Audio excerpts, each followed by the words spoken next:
back. Jordan here, co-host of the Fitness Business Podcast, your go-to source for no BS, tactical and actionable strategies to help you to get more clients, keep those clients longer, and ultimately grow a wildly profitable business that changes lives, most importantly, your own. Today, we're going to dive deep into something that I get asked about all the time, which is, Jordan, will you take a look at my Instagram profile and give me feedback? so the voice doesn't actually sound like that. But listen, all right, look, so while I love helping and I love talking about social media strategy, it's important to understand that like with content, you have to know what the goal is that you're trying to achieve because there are different strategies for different seasons and goals. So like, are you trying to go viral with your audience or are you focused more on nurturing the audience you already have to try to get them to become customers? And so in this episode, I'm breaking down the advice that I gave one of our legacy mastermind students where I analyzed her content, identified what's working and what's not. And I gave her some clear actionable steps to level up. And I'm also going to share examples from other students who are absolutely crushing it with different approaches, whether if it's like going viral, driving more DMs, or turning their social media into a nonstop lead magnet. So this episode is going to be packed with tips, examples, practical strategies to help you stand out, to get more eyes on your page, and ultimately convert more followers into clients, because that should be what we're focused on. Quick backstory, something that I think is fundamental is when you're afraid of what people think about you online, then no content strategy is ultimately going to save you. And I get it. You know, I've been there early in my career when I was first getting started. I overanalyzed every post. I was worried about what people would, they'd judge me,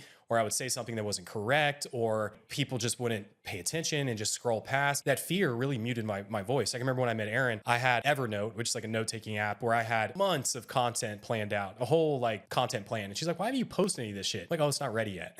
So really it was just my fear of judgment. And so when you have this, even when you go to post and create content, it's going to make you sound less confident and people can feel that. And the truth is attention flocks to the fearless. And I think somebody like Jake Paul is somebody that we can learn a lot from, right? Whether you love or hate the guy, you can't ignore him. Well, why is that? Well, because he's bold, he's unapologetic, he's willing to put himself out there and he embraces controversy, he stands out, and he knows that in today's world, attention is currency. So if you want to grow your business, you have to get over this fear of judgment. You don't have to be like Jake Paul, but you have to stop caring so much about the people who will never end up buying from you anyways and focus on serving the ones who will. Let's talk about 5 strategies that you can use to create fearless, impactful content that gets attention and converts. So number 1, create content that feels like lead magnets. So what this means is that every post should feel like it's worth saving, sharing, or acting on, and thinking of your content like mini lead magnets. So what our students are doing well, a good example is our client Jack, who every post is a list, step, or story. It's a tutorial. It's like, hey, here's a problem, here's a mistake, here's a call out, a good hook, and then I'm going to solve that problem for you in this post. And then a good thing to do, one thing that our former success coach Nico does really well, is every post that he does this with, it has an actionable step where people say, DM me list or comment list for more blank, or DM me start, or whatever the case. He's giving you a CTA with a resource to learn more about this topic, or with a list of my top 5 XYZ. There's somewhere else for that person to go to get you into a conversation and to potentially lead for a call being booked. So some examples, maybe you create a carousel that's like, hey, the top 5 foods for fat loss that you're probably not eating. And then the CTA would be like, if you want a list of 10 more, DM me keyword. Or you post a reel that's like 3 mistakes that are keeping you stuck at the same weight. And the CTA would be like, DM me meal and I'll send you my free guide for quick, healthy meals.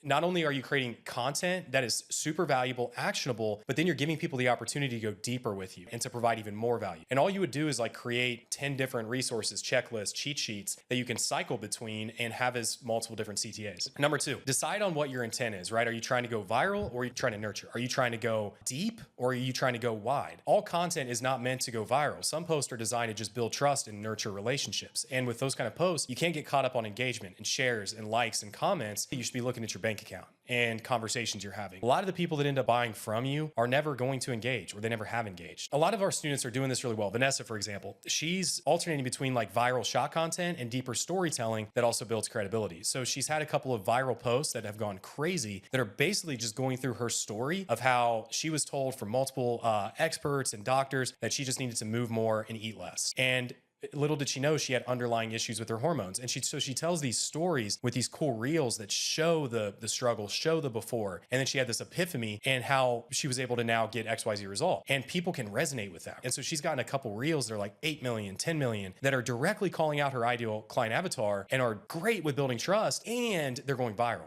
which is really dope. So you could have like, hey, why women in their 40s should never do keto. And you go into like your story about how that almost destroyed you, right? Or maybe you have a detailed client case study that's more nurtured focused, or whatever the case. You just also need to make sure that when you're thinking about going viral, are you trying to go viral with more broad? Like for me, it's like dad-based content, because my business content, I have a hard time getting to go viral. But with fitness, if you can have something that does relate to a big, broad audience, like women and hormones, or everybody told you you're crazy when they just told you needed to work out harder, when the reality is it's not your fault, that stuff can really catch on. And then also just be on your stories consistently.